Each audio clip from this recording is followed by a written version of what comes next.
Perfect. Okay. Thanks, Andrew, for the introduction, and thanks to the organizing committee for having me for this. So I'm going to talk about a case, but I'm also going to give a bit of the CBS perspective and talk about the Trolley Medical Review Group and what their role is in transfusion reactions. I have, for disclaimers, I've got research grants from the University of Toronto and CBS, and also research funding from Raleigh Bio, none of which is relevant to this topic. Okay, so the objectives for today are just to review the clinical characteristics and investigations for Trolley through a case presentation, and then hopefully help the audience understand the processes and implications at CBS when a suspected Trolley is reported by the hospital. So this is a case, and also thanks to Christine, because this is a case that was reported from UHN. A patient who's kind of the theme. She was 29 days post bone marrow transplant for AML. She had had multiple transfusions over the past 2 months, so 10 platelets and 7 red cell units. She had some minor allergic reactions reported and was getting antihistamine pre-platelet transfusions, but otherwise no significant reported reactions. So for this particular transfusion, 12 hours before the reaction, she was stable on 2 to 3 liters of O2 by nasal prongs. And then she got 1 dose of full platelets on June 3rd. So you can see I've got her vitals before. She was afebrile, blood pressure is about 140/90, heart rate 97, respiratory of 22, and 3 liters nasal prongs for oxygen. Post transfusion, so the platelet was given at over about an hour and a half. Vitals generally unchanged, so still about stable. And then another about 4.5 hours later, she now has a change in her vitals.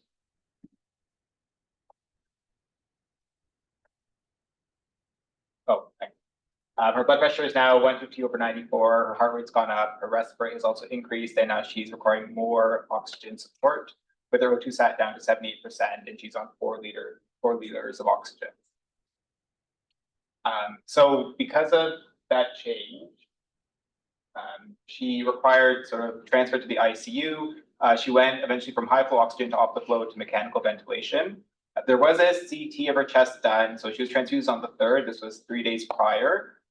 And then on, after the transfusion, they repeated, and you see there was a marked change on her X-ray. So before she had some focal consolidation capacities, and after she had kind of this more,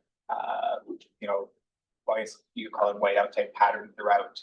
So that was one significant finding. In her management, they also gave her steroids and furosemide to try and help with any kind of fluid overload. So for this first poll question, and for the people online, please vote. The question I want it to be more of is what would be your differential for this right now from the hospital side? And maybe we'll do a poll with the audience members here in person just for whether you would consider this on your differential or not. So maybe a show of hands who would consider Trolley type 1 on their differential with this information so far.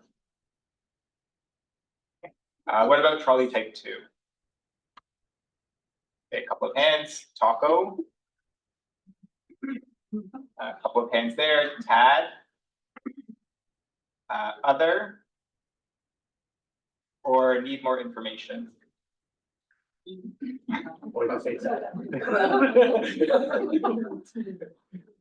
Okay, so we've got some votes for Trolley and Taco, and a couple of meetings information. I think it's sort of similar in the room here. So if you suspect Trolley, that's where there's some action required from the hospital side. So if you think that this might be Trolley, if it's in differential, then you should report that to CBS. And generally that process would be through your local distribution site. So either you can call or you can fax. And all that CBS asks at this point in time is, information, some very basic information, which includes that you're suspecting Trolley and the unit number is implicated. And so that can be sent in a variety of different ways. You can send, if your hospital has an adverse transfusion reaction reporting form, you can send that. You can send the TTISS form, or you can fill out the Trolley patient data form from CBS. But really is, reporting that suspected reaction is important because there's always a medical officer on call for CBS. That reaction will be reviewed, and generally the action is to segregate or quarantine any implicated co-components. So if that donor has a feature that is causing Trolley, If you transfuse their platelets, there's a red cell and a plasma unit, so those should be pulled off the shelf while investigations are ongoing, so a second patient doesn't get trolleyed as well. So this is where time can be important, and so if you suspect it, you should report, and even if it doesn't end up being trolleyed, that's okay. Okay, so once those segregations have happened, then that reported reaction is forwarded to sort of the National Medical Office at CBS for further management. And that's where somebody from the team may contact your hospital for more information and for the official trolley patient data form if that has not been submitted yet. And so when you're submitting all your information and data to CBS with regards to trolley, we ask for the clinical information. So, that is a lot of it is asked from the trolley on the reporting form, which I'll talk about in a couple of slides. But if you have any additional information clinically, then that's helpful. And then we request that samples on the patient be collected for testing. We only test the patients if we'll talk about if the case is reviewed and thought to be trolley, and if the donors come up positive, then the patient will be tested. But to get the samples from the patient at the time of is the best time to get them. So when you send them, they get banked for testing. If not tested, then they'll be discarded. And so basically, your trolley patient data form will get sent to your local distribution site, and your labs will get, the samples will be sent with a lab requisition to the platelet reference lab, which is now located at Brampton. Just a note, if CBS, if you don't notify, then all this process won't happen. Co-components will be segregated, and then it can be, slightly delayed in our optimal process. The requisitions for both the trolley patient data form and the platelet requisition are found on the web.ca website. So under hospital services, lab services, requisitions, and forms is where you can find those forms. The patient data form has been recently updated, and it's to go in line with the International Delphi Consensus recommendations from this publication in 2023. It contains 90% of the recommended fields from there regarding your patient and information that we want to know about the reaction, how they work pre and post. And so there's a lot of fields on here. It's a good resource to, if you're unsure about things that should be done as an investigation from the clinical side, you can refer to this form and see, have you checked off the boxes? Have you done these types of things? Have you gathered this information? So even for your clinical team members who are unsure, it's just a great sort of kind of a reference card to use. But the more information that can be provided, the better, because as we've seen in the other cases and the discussions, these are often complicated and very rarely black and white. So the more information we can have to help decide, the better.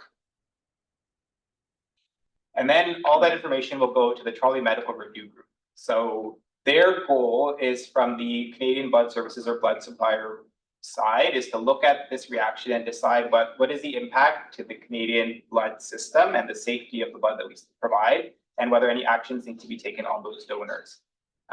So the membership right now is 6 CBS physicians, and generally our TM trainees will join in as well. And the goal is to advise on donor actions and whether to investigate donors. The TMRG's role is not to change what your classification is at the hospital level. So there's 2 different perspectives, and the hospital might call something trolley, but the TMRG may not think that this fits the criteria for trolley enough to investigate and defer donors. So it's a slightly different perspective or point of view with different outcomes. So the general thought, or the way TMRG works, is we meet monthly if there's cases to review. So there's not always cases reported. So sometimes we can meet quarterly depending on the year. All the cases are summarized into a 1-page summary where the hospital and the patient information are all blinded. And every TMRG member will review that and independently vote on what they think about this case. So we're trying to avoid any type of bias there. And then we'll meet as a group, and all the votes will be revealed, and there'll be a discussion to try to come to a general consensus on how we feel about this reaction and whether or not those donors need to be investigated or any action needs to be put on them.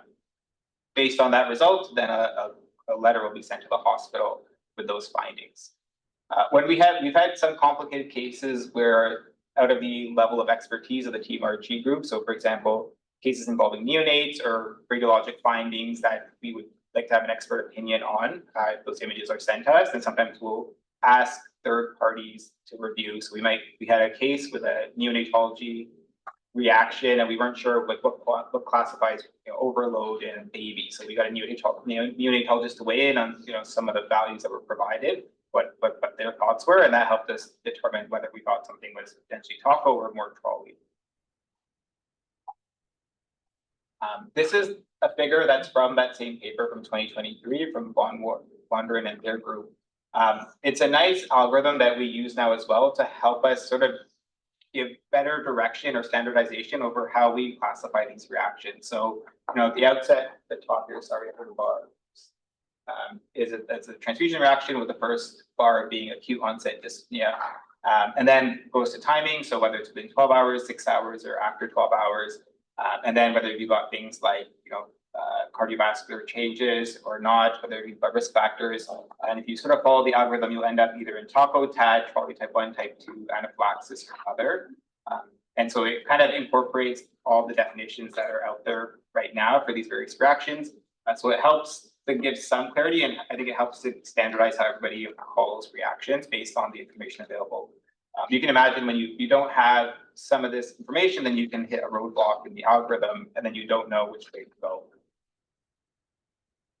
So if the TMRG decides that the reaction is either trolley type 1 or trolley type 2, then there will be a donor investigation performed. So the donors will actually be deferred and they'll be tested to see for whether they've got HLA antibodies. And if they decide that this is likely not trolley, so either TACO or due to underlying disease, then the donors do get a surveillance code on them. So if they're implicated in another possible reaction, that gets flagged. But those donors are not deferred and testing is not performed. And so the testing that we do right now is samples are collected. So donors who are implicated will get a letter in the mail that informs them of the unfortunate fact that their sample was involved in a reaction and they're cannot further donate transfusible blood products. But we would like them to come back to the donor clinic to give us a sample so we can test them. So that will, if the donor is willing to come back, then we do collect a sample, but we don't always get samples on the donor because many will get that letter and then not come back to CBS. If we get the sample, we will test them for class 1 and class 2 HLA antibodies. And if the donor has antibodies, then we'll test the patient, we'll type the patient to see if there's a cognate match there. If the donor has no HLA antibodies, then they can donate some plasma. If they have antibodies, then they're deferred from donating any product. Currently, CBS does not perform H&A testing, so we cannot definitively rule out an immunologic cause for suspected trolleys even in patients with no HLA antibodies. And so, as I mentioned, at the time of the TMRG decision, a letter will be sent to the hospital. If TMRG decides that this is not a trolley-related reaction, then that case will be closed and a final conclusion letter will be sent.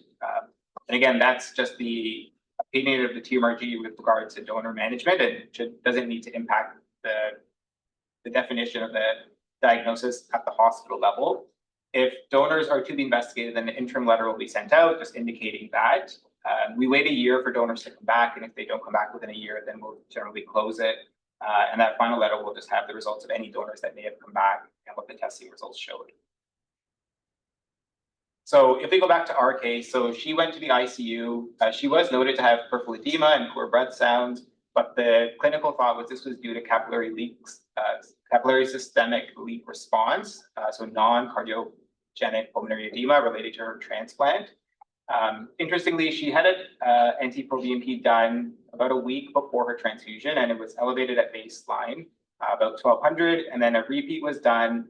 This was now 2.5 weeks after her transfusion reaction. It was elevated at 7,758. She did get better and was extubated, before even this BNP was done. But the impression was that steroids and diuretics had modest at best, improvement on her status, so didn't seem to have that much of an effect. So with that information, if you were on the TMRG, how would you vote for this reaction now? So now you can only pick one. Would you consider this a trolley type 1 or type 2 reaction and therefore defer potential donors? Would you call it TACO, where they just get surveillance but not investigated and deferred?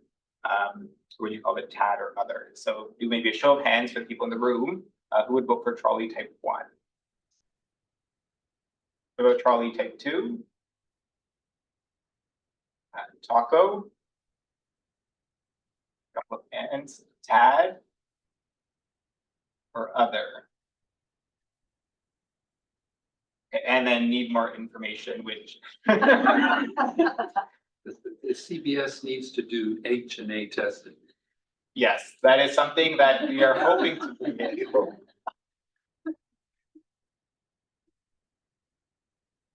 So, these are just, so it seems like we've got 55% at Taco, 36% at trolley type 2.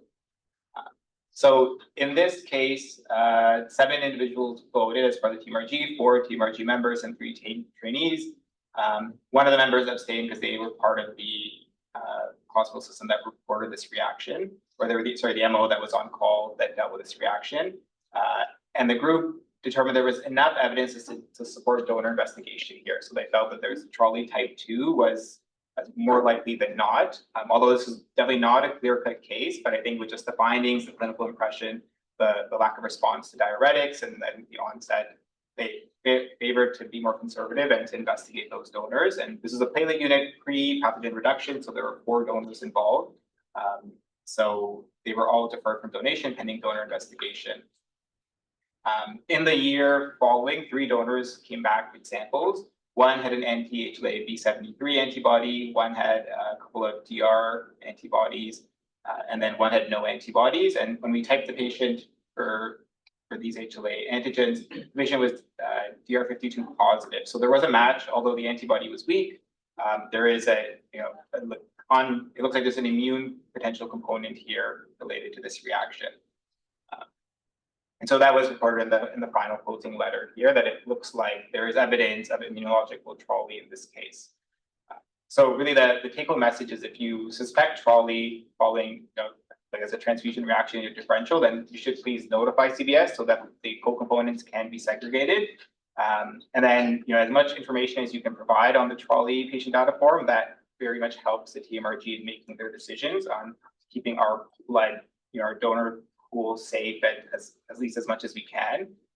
And the TMRG decisions are not meant to affect how you categorize the event for hospital. So if you determine locally that this seems like a trolley, then that's okay, because that management is different than what the management would be at CBS. Okay. I do want to acknowledge Dr. Matt Yan and Nikki Zeller, who helped kind of put together these slides, and Dr. Christine Serdigazwich, who provided the case, and then the TMRG members and the CBS and ARL lab members who work on these cases and review and do the testing. But I'm happy to take any questions about the case.